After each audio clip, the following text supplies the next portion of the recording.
Hi guys. Okay, so, oops, sorry. I'm just reading that the WWF today confirmed that the ad may have been approved at some level and is conducting an inquiry to find out why. The WWF told BNet WWF Brazil has subsequently issued statements that have raised doubts about whether the ad concept was approved at some level within the WWF Brazil organization. See, that's what I'm saying, right? WWF United States may not know what WWF Brazil is doing. We have now relaunched a renewed inquiry into the circumstance surrounding the creation of the ad. Additionally, we are using every resource at our disposal to remove these images everywhere they exist online because they are hurtful and disrespectful to the victims of 9/11 and their families. So their earlier US saying that they did not approve this stuff is basically a flat out lie. It's not really a lie. The US just said we didn't approve it. So, but that does not mean that the Brazil WWF didn't approve it. And I guess that's kind of nice of WWF Brazil to try and figure out how it got approved, because it was said earlier that inexperienced people at both the agency and WWF had sort of accidentally made this and accidentally approved it. And that just, to me, sounds like nobody has the balls to say, yeah, we did it, so what? I mean, I realize it's incredibly offensive to Americans sensitive to the issue, but this ad is not read the same way in South America. I doubt it. I mean, there's cultural differences in the world, and it's just, it's like those Amnesty International ads that were incredibly offensive to Chinese. So offensive that I got phone calls threatening to kill me because I had the ads up here. That was interesting. Yep.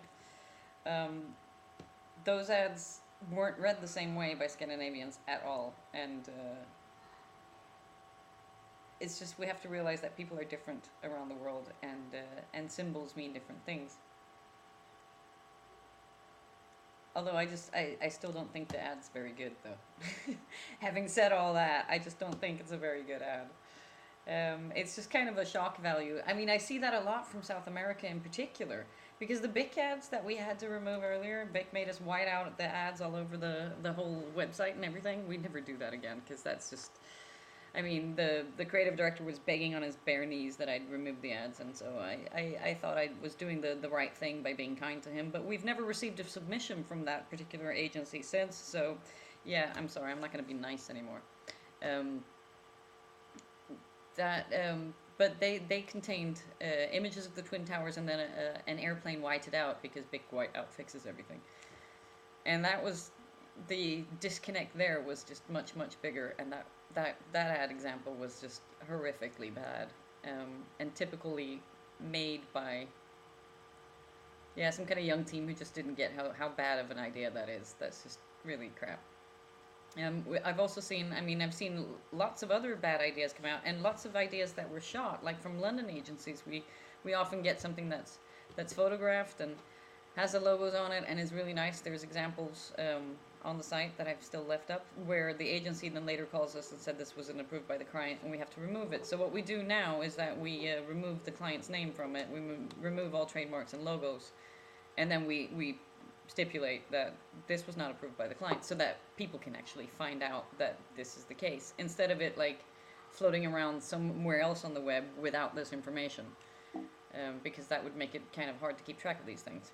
Anyway, so the latest twist here is now that the WWF Brazil probably did approve the ad, which is basically what a lot of people have been saying from the get-go. That's it.